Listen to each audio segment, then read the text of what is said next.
Down in Tampa Bay, the sun starts to shine. Boys of summer lacing up, feeling fine. The crack of the bat, that sweet refrain. Spring training's here, we're ready again. From the mound to the field, we stretch and we groove. Every pitch, every catch, we find our move. With dreams of the season in every play, the Rays are here, come join the fray. Spring swung in with a flash of blue. Baseball hearts beating anew. Every fly ball and every sway, hear the cheers for our Tampa Bay. The crowd starts to gather, not a moment too soon. March winds whistle a familiar tune. From rookies to vets, the lineup's tight.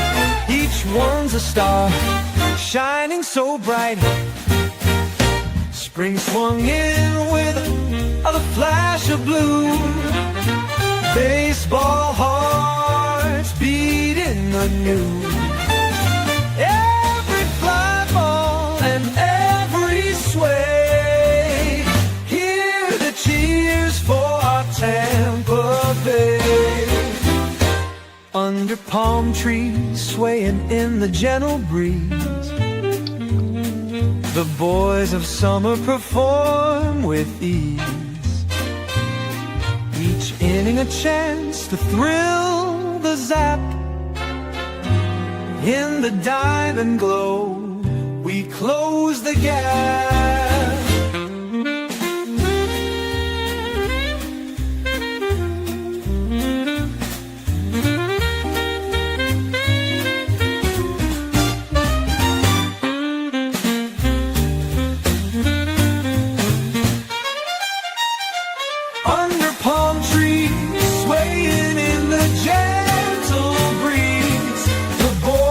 Summer perform with ease. Each inning a chance, the thrill, the zap. In the diamond glow, we close the gap.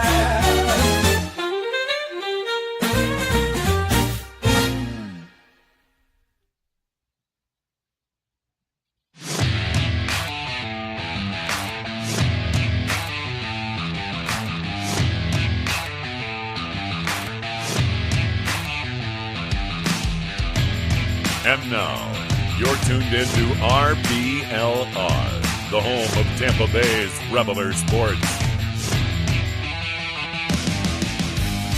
This is the RBLR Rays podcast. I'm your host, Zach Dobb, along with my co-host, Pat Davenport. Pat, how are you feeling on this spring training's eve? There seems to be some kind of warmth to the breeze at the moment. There seems to be the familiar sound of leather popping, bats cracking. All of those good sounds, because pitchers and catchers are finally back. The Rays are warming themselves up for some spring training baseball, and I'm just in a good mood about it. We're seeing people in the clubhouse. We're seeing Fan Fest happening. It's all going down, and that just means that opening day, it's just a few short weeks away, baby. Isn't it great when you get a notification or you see on Twitter a Tampa Bay Times post? You now don't have to wonder what fresh nonsense has occurred in the stadium saga, and instead can click on the link and watch, or there's a video embedded in the tweet, and watch Rays pitchers throwing, Rays batters warming up. It's a beautiful time of year. It truly, truly is.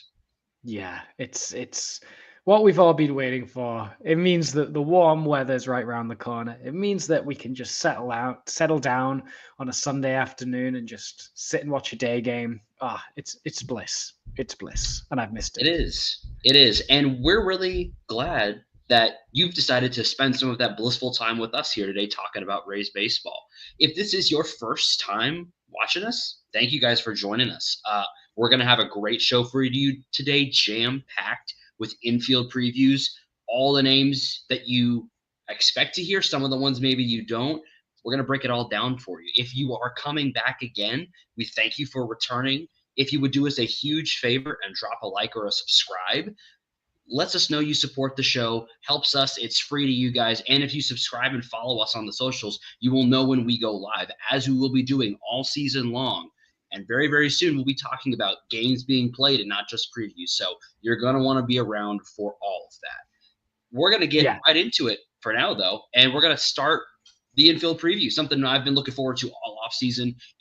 There's, when you look at kind of the positional breakdowns of this team, all of them have exciting things to talk about. The infield, there's just fun players at almost every position in the infield. And we're going to get it started with first base. Pat, who would you say are the primary options for the Rays at first base going into 2025? Yeah, I think the Rays infield, particularly up the middle, which we'll get to in a bit, can be a bit of a puzzle that we're going to need to solve. But I think pretty safely we can chalk Yandy Diaz in as our primary guy at first base. There were questions about whether he'd be on the team this year, but he is, and therefore we can chalk him down to be the first baseman. I think Jonathan Aranda is going to get some looks in every now and again. And potentially you could maybe, if you want to stretch it, push a catcher like Danny Jansen, Ben Rotvet over to first base. But I think the two main suspects that you're going to want to look at are Yandy Diaz and Jonathan Aranda. Yeah, and I think this has been something that we've kind of known all off season, that these are the two guys that are going to get this spot. Like you kind of mentioned, the middle of the infield has, there's some element of competition going on for those spots, especially with the potential injuries of the guy who might be starting at second base. The corners are kind of locked in. And the thing that kind of makes it interesting is, while at third base, we'll get to that in a minute, there's not really much of a contender to take starting spots away. There's nobody that's performing at the level of the guy who's starting. You could still say the same thing for first base, but there is somebody who's kind of nipping at the heels and is providing a lot of value on his own right. And that's Jonathan Aranda. He is a guy that we've watched for years, tear it up in AAA, put up crazy numbers. And we always say, well, when's he going to do it at the major league level? He's done everything he can do at AAA. It's time to see it at the majors. And as we kind of discussed during the offseason, we saw a little bit of what he could be when he came up and had a really, really successful 24 campaign, because despite the fact that he had an injury to kind of start the season when it looked like he might have been getting onto the roster to begin the season, he came on and played 44 games for the Rays, 6 home runs, 14 RBIs, /234, 308, 430. That 430 slug is really nice for a guy just coming up from the minors. 113 WRC plus, 0.4 F4 in only 44 games. Significant. Yeah, particularly when you count the fact that he's not earning any WAR from his fielding contributions. He's a guy that is not going to be able to field any position particularly well, but you can kind of hide him at first base. I think what's exciting is when he, like you said, when he first came up, he felt like he was just hitting the ball really hard right at guys and getting a lot of batted ball luck. But then in September, that started to turn around and he really started to show the promise that we all hoped from him coming into the campaign. And I think he's also a candidate to really benefit with the move to Steinbrenner Field in 2025. I think short porch in right field, lefty hitter. He's a guy that's kind of like a line drive hitter as well. He hits a lot of smoked line drives, but they'll turn into home runs with that short porch. So I think there's no way that you can keep this guy out of the lineup for any kind of particular length of time. The amount of reps he gets at first base, I think, really depends on how healthy Yandy Diaz is and how many times they want to give him a DH day off his feet. Yeah, and I think when you look, you make a really good point of it's just hard to keep a guy like him out of the lineup. A 113 WRC plus in a slightly longer cup of coffee is not a bat you can keep out of a lineup like the Rays, where you just do not have a wealth of guys hitting at that level. You got a couple guys that are producing there, but you just don't have enough guys to keep him out of the lineup. And he performs fine at first base. It's not amazing. The issues with him defensively have been talked about ad nauseum. If he could play a competent second base, I think there's a really good chance that Brandon Lau could have gotten moved this offseason. Because it's almost like almost too easy of a switch in to swap Jonathan Aranda for Brandon Lau, because they profile not quite the same, because I don't think Aranda has quite the power that Brandon Lau does, but they profile very similarly. But because Aranda really just can't play second base at a level that you're comfortable with for an extended period of time, you kind of are. He's kind of played himself out of that potential. So the Rays are left with this difficulty of how to get him into the lineup because the bat is real. So I think you're 100% right. We're going to see him a lot at DH. We're going to see him a lot when Yandy needs a day off. And kind of leading into that, we want to kind of talk a little bit about what our expectations are for these players. We expect these two to be the top guys getting innings, getting plate appearances at first base. And as we're kind of setting expectations for these players, one of the things that I wanted to talk about real quick before we do that is something that, as sports media, which I'm gonna be generous and call us sports media, there's a lot of discussion around how we talk about players and how we criticize players. And one of the things that I've always said when I talk about criticizing players, I have championship expectations for this team pretty much every year because it's what we've seen from them. There hasn't been a significant shift in the talent roster of this team to make me change my mind there. So when I talk about these players and when I talk about expectations and when I talk about good or bad, it is always in the framework of a team competing for a championship at the major league level. That's a very high standard. So when we talk about guys meeting or not meeting expectations, at least for me, I'm talking about it from within that framework. So I don't generally say guys are bad, but if I'm saying somebody's bad, it's within the framework of they're not playing well enough to contribute to a team that is going to play for the World Series. And that's kind of my framework around setting expectations for all these players. Okay. Yeah, I think that's very fair. I think let's talk about Yandy first of all. I guess the expectations for Yandy is he is going to be batting leadoff most days, assuming health. And I think the Rays have been quite good at managing Yandy these past couple of years and his health. He's not exactly the most mobile guy, so he will need days off his feet every now and then. But assuming no freak accidents, you'd want him leading off. And really, I think if he's hitting under at 130 WRC plus, you'll be a little disappointed in what he can do. He's something that was a bit concerning early in the season when it comes to Yandy Diaz is that he wasn't taking his walks very much. He needs to make sure that he's not pressing. The reason he's a good leadoff guy is because he's an on-base guy first and foremost. So they need to make sure that, Yandy needs to make sure that he's being selective, making sure that he's doing what he's always done, really, and command the strike zone and only swing at the pitches he wants to swing at and generate that hard contact that way instead of chasing and pressing.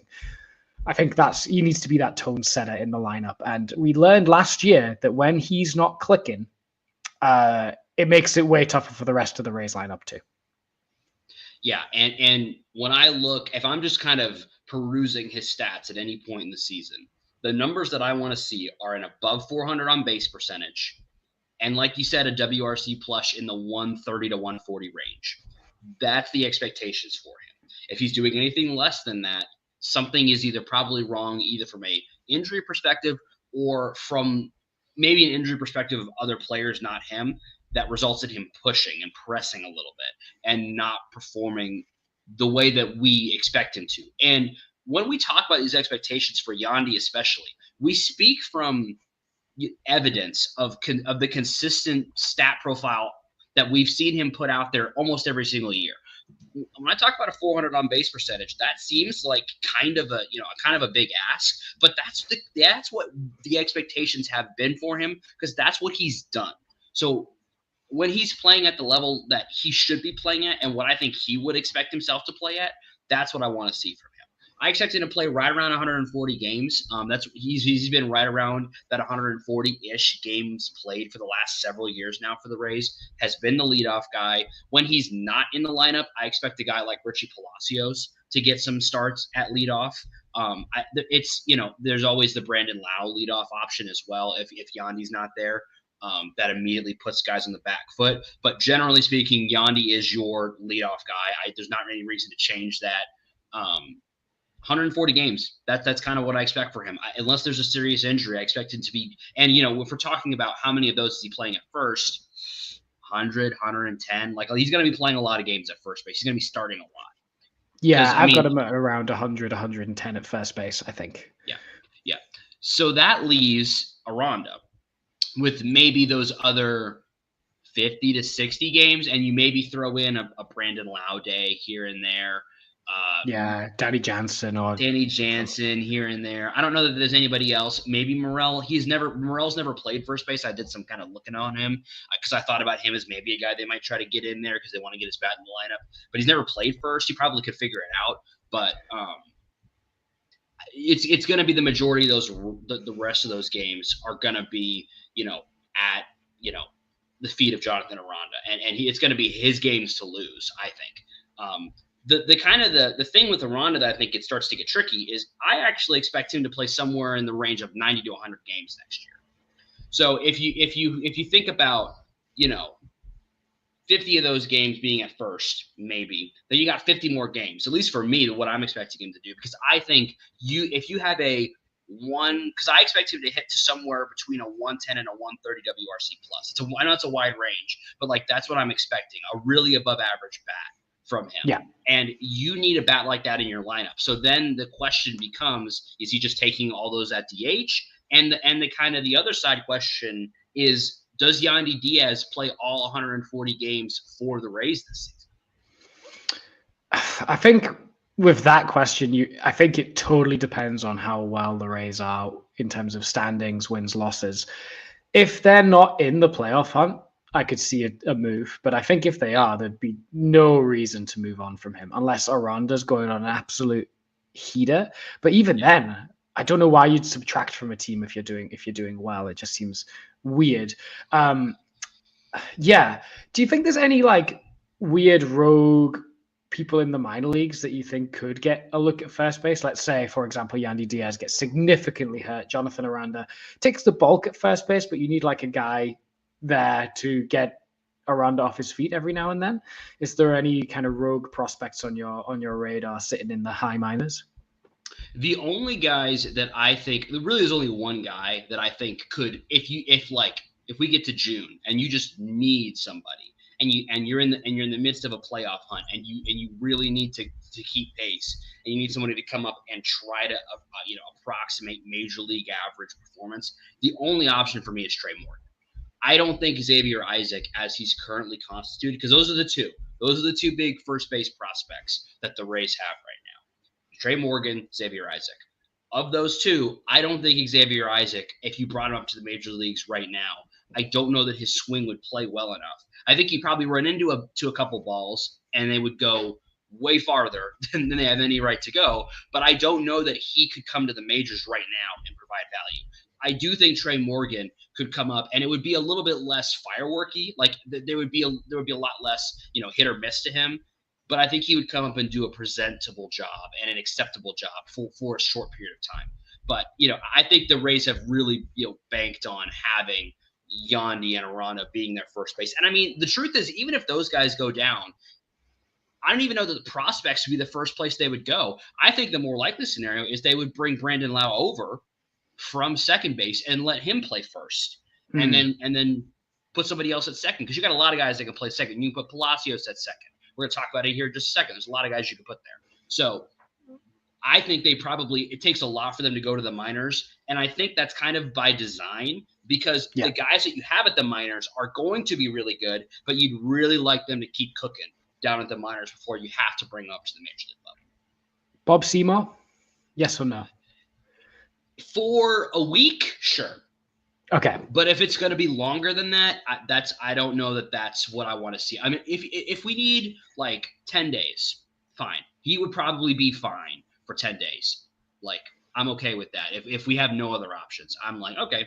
I'm not going to lose my mind if I see some injuries to Yandy and some injuries to Aranda, and we bring Bob Seymour up for 10 days to get those guys back on their feet. Okay, I'm not panicking in that situation. Okay, and last question on first base, I suppose, is, I guess, how confident are you in our first base position options and productivity going into 2025 on a scale of like 1 to 10? It's a 10. And if I was going to rank like how confident I am in like each position on the, like, it would just rank them. Like first base is probably like 1 or 2. It's very, very high. I just have because your number one option is maybe the best player on the team, probably tied with Brandon Best Lau, pure hitter, for sure. Best pure hitter. And then your second option is also really good. And there's no position, I don't think, where you have clearly both. You would be totally fine if either one of those guys started an extended period of time. I would be comfortable if we traded Yandy starting Jonathan Aranda this almost the whole season. I would be fine with that. The defense might suffer a little bit, but I would be totally fine starting him basically the entire season. Yeah, I'm with you in terms of confidence. I think that's probably the position that is least likely to become like a big problem for us. Yeah. And we kind of mentally geared ourselves up for Yandy to be gone. So the fact that we have him feels like an acquisition almost. Yeah. It feels okay. like a bonus. Yeah. Yeah. So first base, 2 thumbs up and probably quite easy to solve. Indeed. Second base. Now, with second base, I think we all immediately go, it's Brandon Lau. Brandon Lau is our second baseman. Yes, so true. But also, Brandon Lau will definitely not be playing all 162 games. It's who he is as a person. Let's say best case scenario, he plays like 100, 110 games as second base. That's probably the best case scenario. We've still got 50 games to cover there, at least. But realistically, we could have anywhere up to half the season to cover at second base. Who are the other players for you that could play there? And I think when you look at the options I'm about to list out, you can tell that the Rays know that because there's quite a few that can play there. You can play Richie Palacios there. You can play Jose Caballero there. You can play Curtis Mead there. You could moonlight Christopher Morel a little bit there if you needed to. Ha-Sung Kim can play there. Taylor Walls could play there. You could genuinely go maybe 7 or 8 deep on guys that could play second base and be competent. For either some of them for an extended period, probably like Palacios, I think could probably play there for a good bit, and I would be pretty fine with that. Mead probably the same way. Caballero is what he is. He provides value on the base paths. So there's a lot of guys that could play there, and I think that's by design because they know the guy that they want to be starting is at best, like you said, playing 105 to 110 games. Like that's just kind of what he's been. And he's, I think, we talked about this ad nauseum, but the frustration with Brandon Lau is we all saw the 2021 season and we are all desperately praying for just one more season like that. Because we know if we could just get him for one more season, fully healthy like that, what he could do. And it's just as much fun as he is to watch, there's that little nagging frustration in the back of your mind because you just know there's more there that we're not getting. Yeah. I think in a fully healthy season, Brandon Lau enters the conversation of best second baseman in baseball. 1,000,000%. Like, is he definitely? Maybe, maybe not. But like, he's in that conversation with your Ketel Martes and big name second baseman like that. It's just, yeah, like you said, the health throws it back. I mean, do you think he has another at least 35 home runs in him? Oh, 100%. And that's the thing. He's got the home runs are in the bat. It's just a question of whether the bat will be in his hands in the batter's box with enough opportunities to hit those home runs. Sure. That's kind of where I'm at with him. Right now, like if I was gonna give my expectations for Brandon Lau for 2025, if he does what we expect and plays about 100 games, he's still going to hit 20, 22 home runs. He's still going to slug 460, 470, hit to a 125, 130 WRC plus, put up somewhere around 2 F4, even if he's not healthy and he's playing like 100, 110 games. The thing that's frustrating about him is if he's healthy, I genuinely see no reason why he wouldn't hit 35, 40 home runs, 140 to 145 WRC plus, knocking on the door of 4 F4 and down ballot MVP votes. Yeah. That's the kind of, the bad version of him is still a really good guy and still a top 5, 6, 7 second baseman in baseball. But the healthy version of Brandon Lau is the second best second baseman in baseball and is getting down ballot MVP votes. Yeah, 100% agreed. So let's say Brandon Lau is either hurt or needs a day off his feet. Who is your number 2 at number 2? See, this one's tough for me because like if you just take the roster construction piece out of it, Mhm. if Brandon Lau's not playing for a day, the person I'd most like to see there is Curtis Mead because I think he does have stuff and I want to see it. The problem is as I go through constructing this roster and putting together the guys I want, it becomes difficult for me. He's my last guy on the roster, last guy on Roth, and he's competing with the likes of Eloy Jimenez, maybe Chandler Simpson, and others, which we'll get into as we discuss more and more this roster, how the way the roster shakes out. He's going to have a hard time getting on the roster, I think, and it's unfortunate because, and he draws a really unfortunate comparison with Jonathan Aranda. Aranda played 44 games last year. Mead played 38. Mead did not get the consistent run that Aranda got. He was a little more spotty in there. But Mead hit to a 67 WRC plus to Aranda's 113. And Mead is not a defensive wizard. He is fine. He's got a nice glove, and the arm always makes you kind of like, white knuckle a little bit when it leaves his hand because you're just hoping the ball's going to get there in time. But it generally gets there just in time and on target. So that's okay. I'm going to have a hard time getting him on the roster. And that's why I end up kind of saying, from a realistic perspective, I end up saying Richie Palacios because I just want to – he's another guy where I just want his skill set in the lineup because he gets on base and he provides value on the base paths. I want him in the lineup as much as I can get him in the lineup personally. So if it's not Brandon Lau, for me – the guy I'm putting in is Richie Palacios. Now, if for some reason you feel the need to start Taylor Walls at shortstop and Ha-Seong Kim is healthy, then Ha-Seong Kim is I would probably start him over Palacios because Palacios could probably get a start in the outfield. But right now, if Brandon Lau is not ready to go on opening day, I want Palacios in there at second. Yeah, I was worried when you said Curtis Mead because I think Palacios does pretty much anything Curtis Mead does better than Curtis Mead. I think he bats lefty, so he has the. Yeah, but the thing is, Palacios is going to bat lefty, so he has the long platoon, and he's got a short porch this year. Yeah. So I wouldn't be surprised if Palacios can eclipse. If Palacios gets enough playing time, I think he could get 15 home runs this year. Really, just because of the short porch. Just because of the short porch. Yeah, I think it plays to his strengths massively. Okay. Palacios, again, super tough guy to face if you're a pitcher because he grinds out those at-bats, has good on-base ability, makes great swing decisions.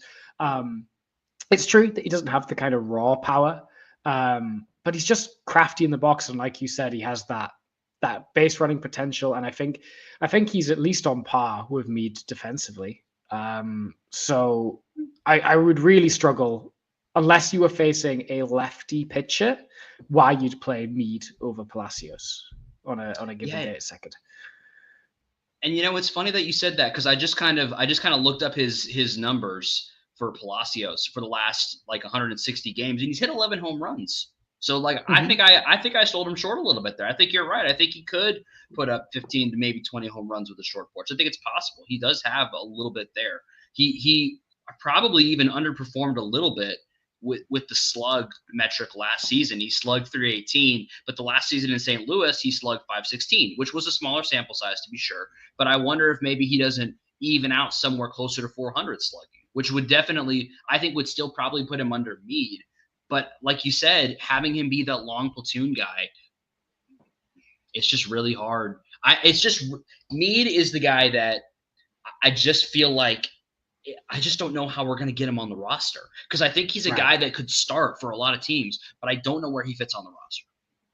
I'm 100% with you. I don't have Mead on my opening day roster, assuming health. And And I don't hate the guy. I just don't know what he does that other people could do better. Like, he's not as good a fielder as Caballero or Walls. He can't hit as well as Aranda. I guess he could, if Eloy really struggles in spring, he could maybe get a spot, and Chandler Simpson really struggles in spring, he could get that spot. But I think it would be more of a case of the other guys not seizing the opportunity. I think it's more likely that happens than him taking the opportunity, if that makes sense. Yeah. I don't know what went wrong with him, because he was a prospect with quite a bit of hype around him. Yeah. You're still on the bus. I've got off the bus on Curtis Mead. I've got 1 foot on and 1 foot off. I'll put it that way, because here's the thing with him. I think that if he got an extended run at the major league level, he would put up a 115, maybe 120 WRC plus. He would play league average or slightly below defense, and he would be a solid contributor to a major league team. But I just don't know if his profile, I just don't know where he's going to get the at-bats from. And that's what's so tough, is because I agree with you. I can't give him at-bats over Palacios. I definitely can't give him at-bats over Brandon Lau. I can't give him at-bats over Ha-Seong Kim when he's healthy. I could maybe give him at-bats over Caballero, but I can't give him bats over Caminero. No, and if Caballero's in, it's not because you need hitting right now. It's because you need to field. Yeah. Right. And so, yeah, it's tough. It's tough. I feel bad for Curtis Mead. I see a scenario, like, we're talking about expectations. I've got Brandon Lau about 105, 110 games. I've got Palacios taking the majority of the rest, maybe like 40 games there, and then a sprinkling of Curtis Mead, a sprinkling of Ha-Seong Kim. Yeah. I think you're right. Caballero might get a game or two there as well. I think that's it. And I guess, like you said, Chandler Simpson is a prospect to watch who can play second base. I think he'll mostly get his reps in the outfield. Yeah. But he could serve a spell at second base in a pinch. Morel played a few games at second base. There could be a world where he get that's the most we can say about it. The other guys stood where the second baseman stood. Whether he played second base, I don't really know. The other guys to watch from the minor league perspective are Cooper Kinney and Emilian Pitre, which I probably just butchered his name. I'm sorry, Emilian Pitre. I probably just butchered his name again. Right.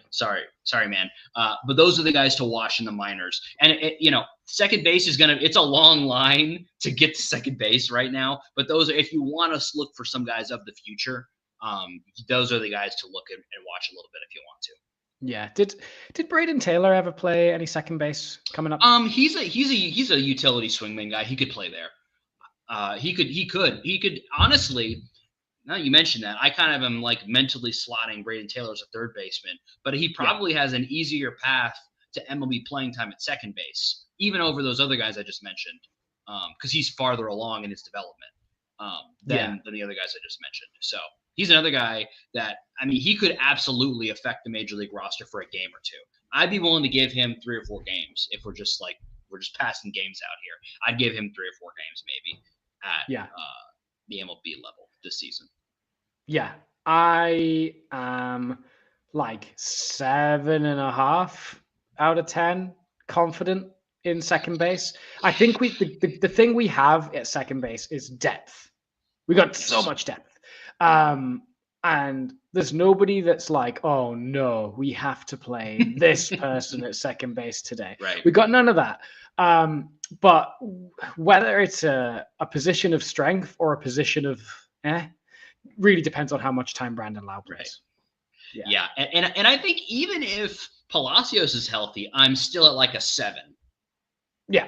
I think I'm at an 8 because I'm assuming Brandon Lau is going to play most of those games. But even if it was just Palacios, I'd probably be at a 6.5 to a 7. I'd be okay. I'd be okay with that. Let's see what the kid has. Let's go. It's only if you were telling me we're starting Caballero every day, I'm oh, that's not awesome. I sure hope he gets on base so he can steal and it doesn't get thrown out, because otherwise I don't know what value we're going to get out of there. But yeah, I think the 7.5 to 8 is that's a good. I mean, but again, if Brandon Lau's healthy, it's like an 11. So, yeah, right. Oh, Which I know a lot of Rays fans in and out on Brandon Lau. But unfortunately, if you're a Brandon Lau hater, you've come to the wrong podcast because you have. we are Brandon Lau enjoyers. We are Brandon Lau Just enjoyers. admit that like striking out is fine if you hit 40 bombs. Like you all loved Carlos Pena. You did. And he's the same kind of profile of hitter. So like you can't like Carlos Pena and not like Brandon Lau.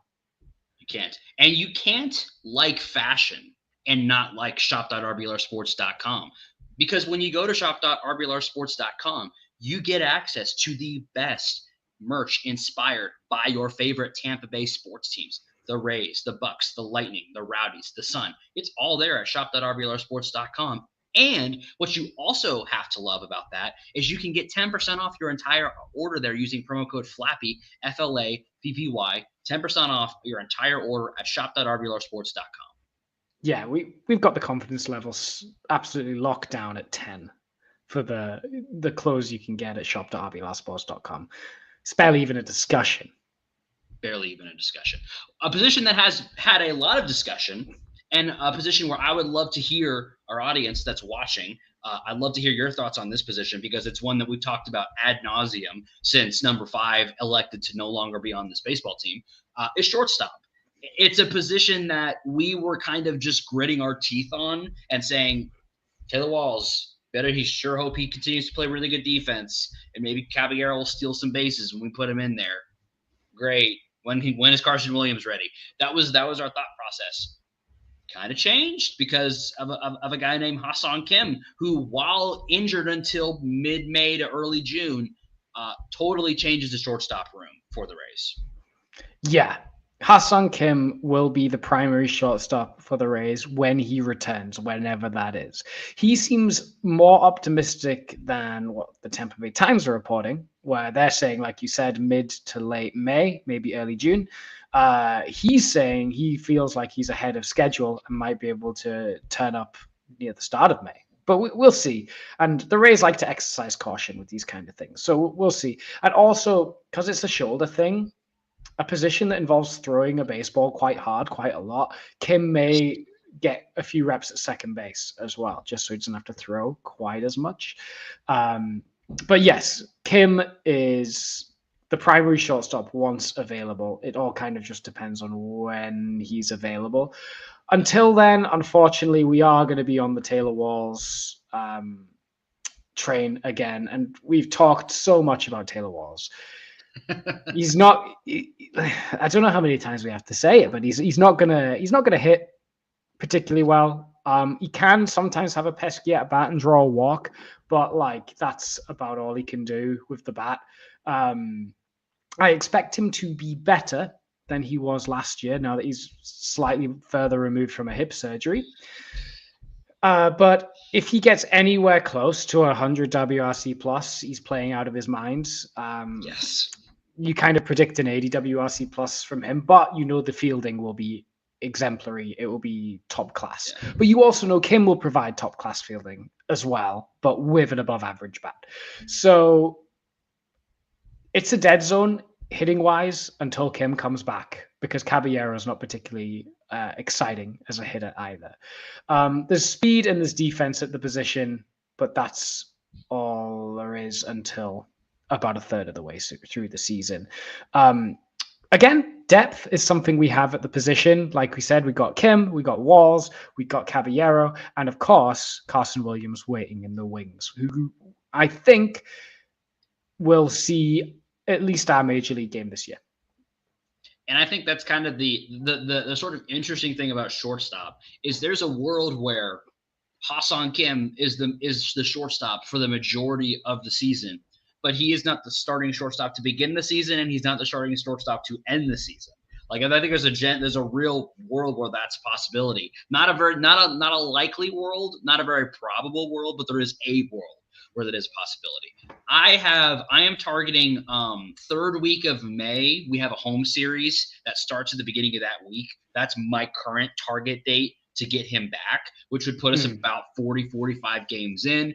I'm giving Kim about 120 games after that that he'll be involved in. I would expect most of those to happen at shortstop. I think more closer to 115 actually, now that I think about it, because if he's 45 games there, then Fangraphs 110, 115. Fangraphs projects him to play 100 games next year. Yeah.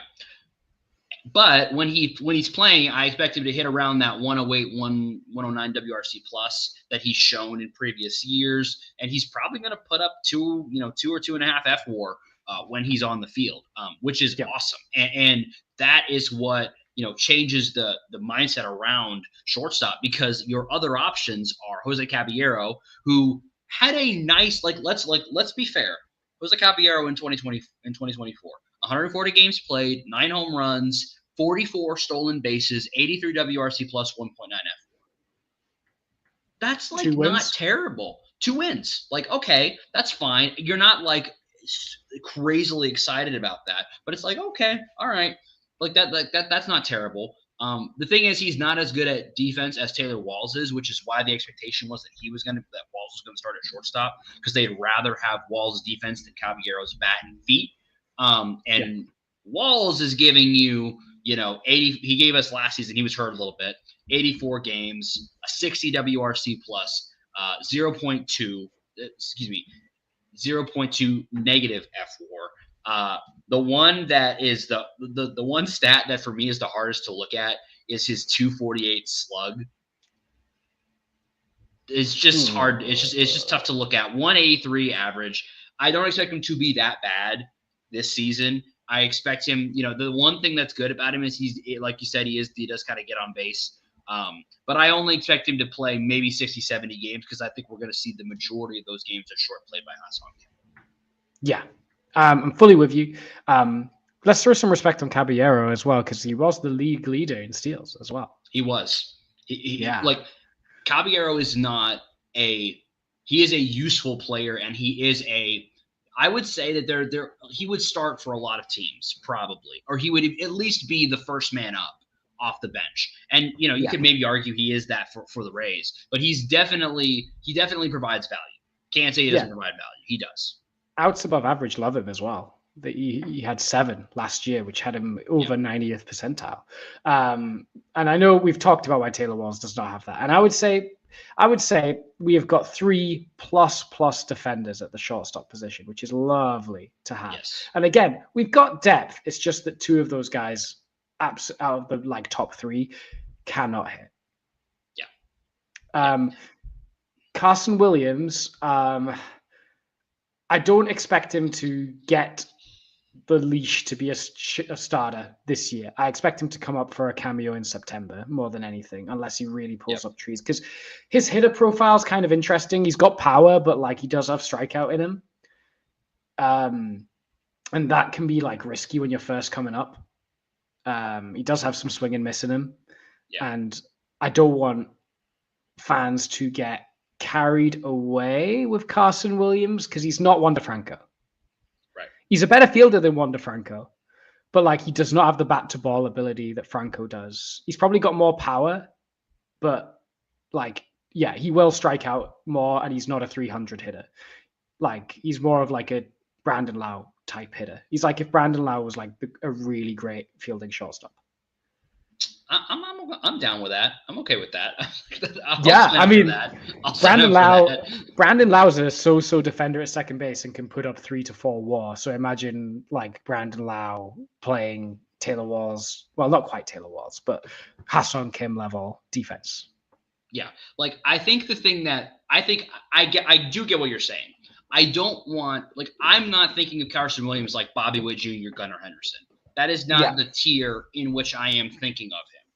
I am thinking of him in the Willy Adames type of range, but maybe a little better than Willy Adames. I think Willy Adames is a really good comp for Carson Williams. He's got the power to hit 30 bombs, righty hitter, good fielder, great fielder, will strike out sometimes.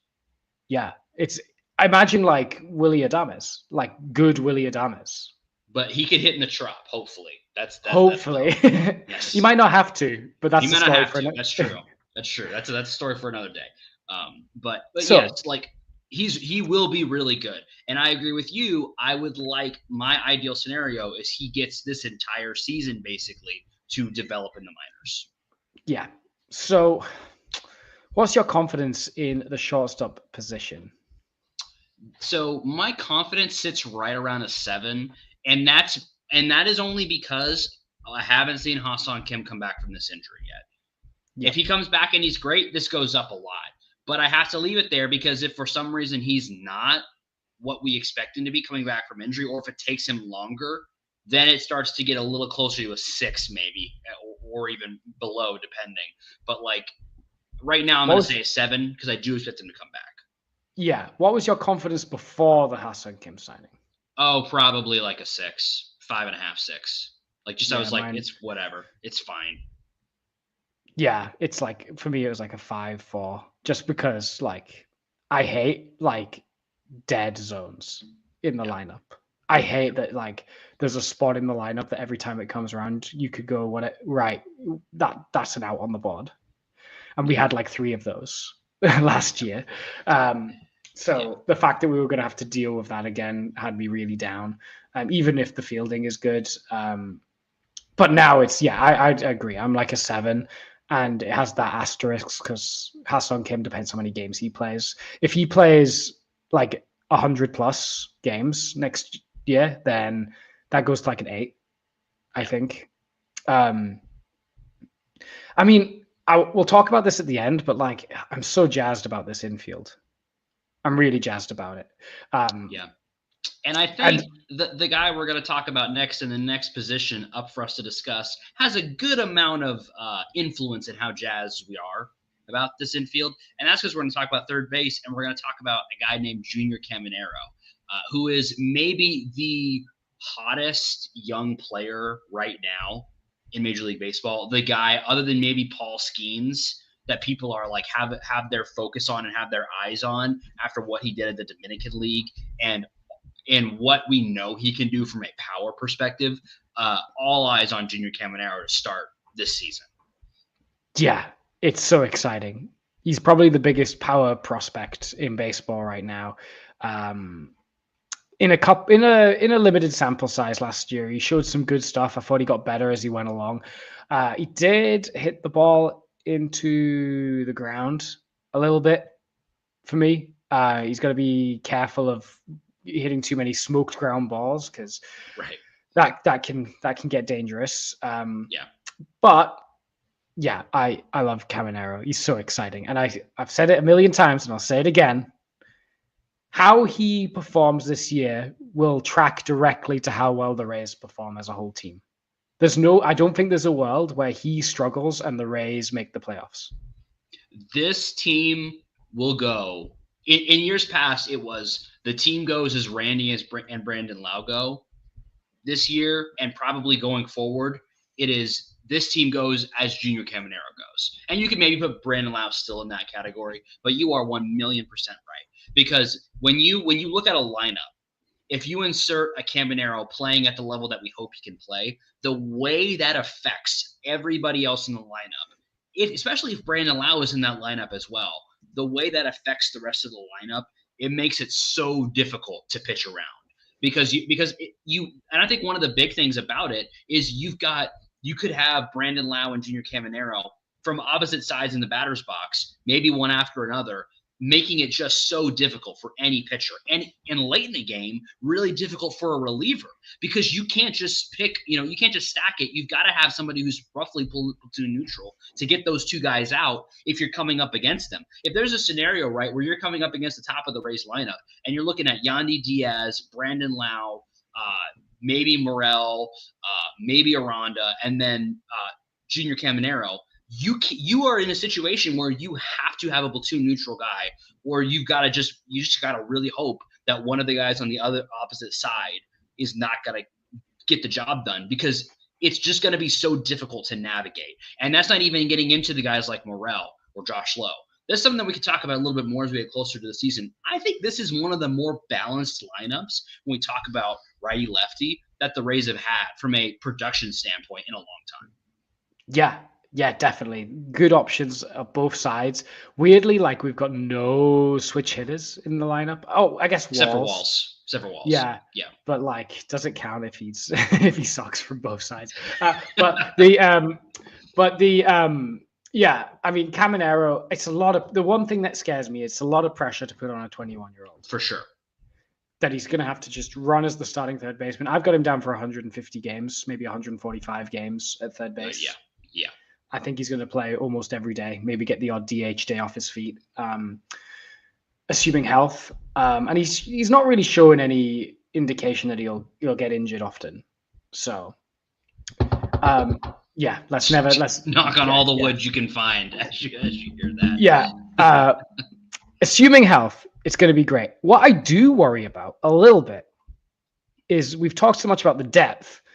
Third baseman, it's Junior Caminero or bust, because otherwise we're going back to the well of guys we just talked about. If he goes down, we have to go to Caballero. We have to go to Walls. We might have to go to Kim. We might have to go to Meade. Like, none of those guys are particularly inspiring. And that's why I say Caminero is so crucial, because third base, there's not much behind him if things go wrong. Here's the only other thing, and I don't know how able or willing Yandy still is to do this, but could Yandy play there for a little bit and you put Aranda at first?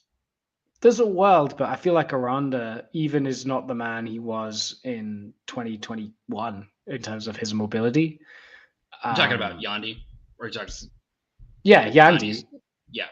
He's not the guy. He doesn't move around even as he did 3 years ago, right? Yeah. He wasn't the most mobile guy when we brought him in as a third baseman. So I would worry about putting 33-year-old Yandy Diaz at third base. Yeah, I do think you're right. I have my number 2 guy behind Caminero is a guy that I don't even know is going to be on the roster, and it's Meade. That's the unfortunate thing.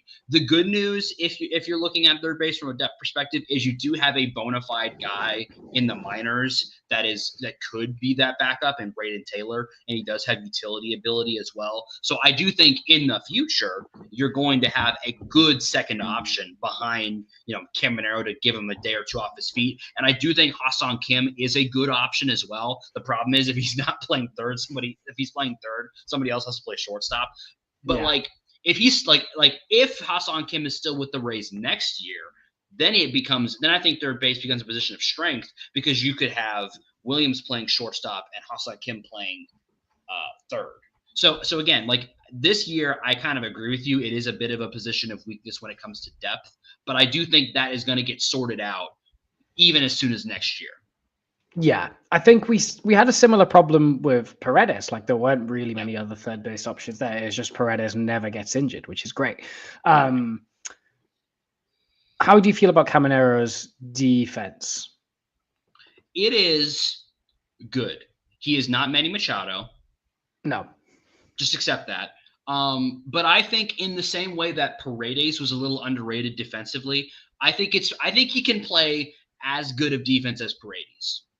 Right. I think it's about the same. I think his arm is pretty good. His glove is pretty good. I don't think he's not the most mobile guy out there. He's mobile enough to get he was originally a shortstop a couple of years ago. He was considered a shortstop. So, and he made the move to third base faster than some other guys. There was a lot of talk about Wander making the move to third, and he didn't end up doing that. But Caminero did make the move to third, probably because they were expecting to have them both in the same field. But I'm just going to let that go, so I don't have to think about it anymore, because I don't want to think about that. It's going to make me upset. I think he'll be fine at third base. I'm not overly concerned about his defense. Yeah, me neither. I think he'll be completely fine. And there's a couple of plays that he's made. He's quite good at coming in. I think I've seen him make a couple of plays where he's charging in, on a bunt or a weak chopper. I think he's quite good at that. But I think he's pretty fine overall. And he's not going to steal many bases. I don't think he's not the fastest guy out there. We just need him to stay healthy. That's the thing. We just need him to not get hurt, and then watch the home runs pile up. I'm putting myself at a 7 out of 10 confidence, just because I think he'll be great. Do I think he'll be great straight away? Not a sure thing. Do I think there might be an adjustment period because he's 21 years old, quite possibly. And we need to temper our expectations. Young players, I've said it a million times, will go through the worst slump you've ever seen at some point. Caminero will probably do that at some point this season. But if he really clicks, then like there's no reason why this team can't be fighting for, 95 wins. So it's just a lot is riding on him, and there's no depth behind him. So I'm putting third base as like a 7 out of 10 confidence. The rational part of my brain says a 7. This other part of my brain has a loop of Junior Caminero's home run over that giant wall in the Dominican series playing on repeat every about 30 seconds. So I'm gonna put it at an 8 because I just can't pretend that part of my brain isn't there. I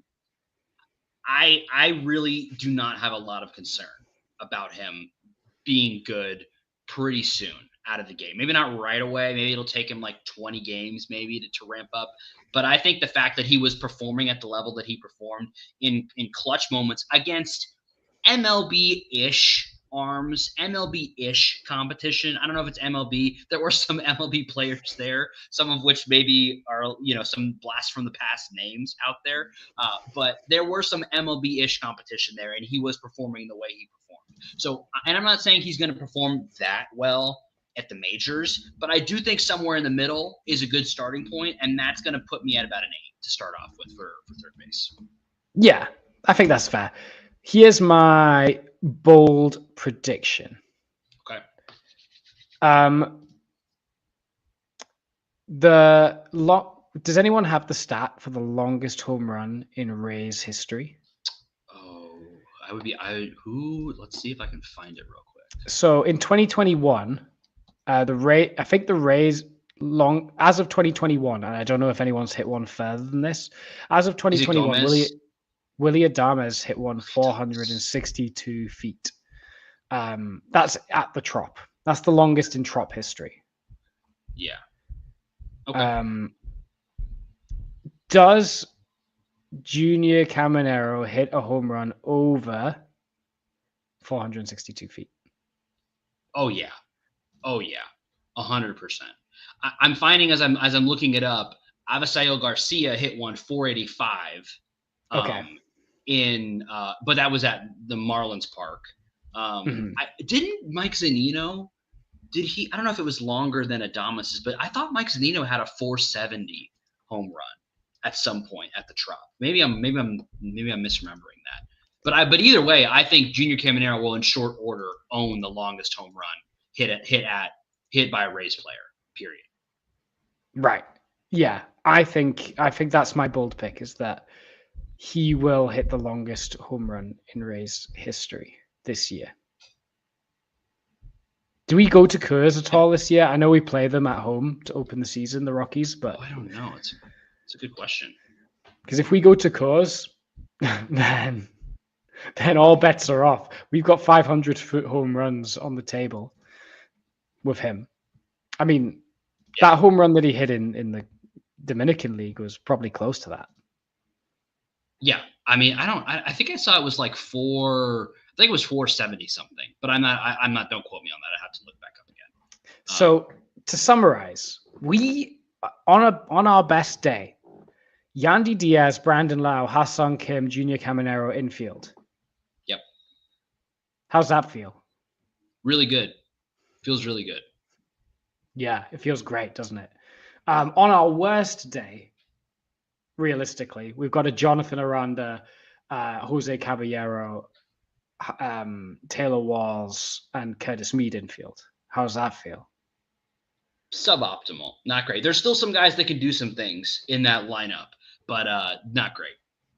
Yeah, there's a world where that infield could play a game, but you're banking on the majority of games being option A, and that feels great. That feels like it stacks up with any infield in baseball. Is it the best? Is it better than the Dodgers with Freddie Freeman and Mookie Betts? No, but like I'd put it like if we put it up against the division, I think it's right there.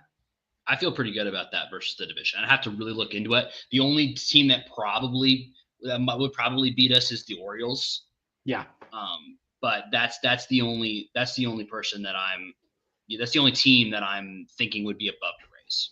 Our lovely producer Eureka has just informed me that 478-foot home run is in 2001 by Vinny Castilla is the longest hit at the Tropicana Field.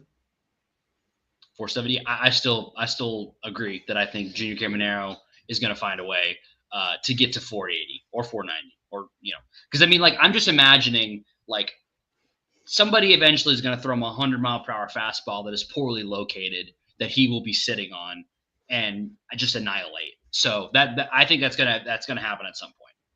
Yeah. Weirdly, when we talk about the whole team, as solid as this infield is, if we break it down into rotation, bullpen, infield, outfield, I think the infield's like third in my most confidence out of those things. Yeah, because I mean, I'd probably put both pitching staffs above the infield. That's as good as the infield is. I'd probably put both pitching staffs above the infield. Yeah, I still think this is a good infield. I think that's what we can safely say.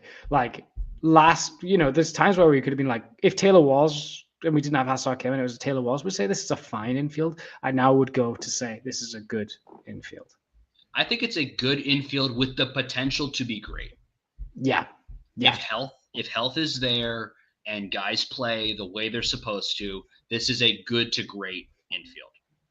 Yeah, it's just a shame we've been so hurt these past couple of years, where we always have to be scared about health. Yeah. But hopefully, maybe this will be the year that the Rays get some positive luck in that way. And we're going to find out very, very soon. Spring training starts for the Rays this Friday on the 21st. We get the first Rays spring training game. Exciting times. As we're kind of wrapping it up, do you expect any surprises for the Rays on opening day in the infield, or are you expecting Yandy, Bilal, Walls, Caminero? Yeah, I don't expect this group to change now. I think the infield is set. I think maybe the infield is the most set of any of the four groups that we talked about. Yeah, I would agree. Barring injury, I think that's going to be your opening day infield. You're here to hear first, folks. That's your opening day infield for the Tampa Bay Rays. It's going to be really, really exciting to see how that takes shape. And will the infield for the playoffs be different? Will we see guys moved? Will we see guys coming up from the minors taking those spots? Will we see guys playing above what we expect and taking some spots from other guys? Who knows? But that's kind of the beauty of the season. And we hope that you're going to spend this entire season with us, watching all of that unfold, telling us what you think. We're just really, really excited to go through it all with you guys. If you've watched this entire episode with us, thank you so much. We hope you enjoyed. If you did, do us a huge favor and drop a subscribe and a like. Lets us know you support us. It's free, helps us out so much. Baseball's coming very, very soon, guys. But for now, Rays up. Spring training games will be played by the next time we talk. Rays up.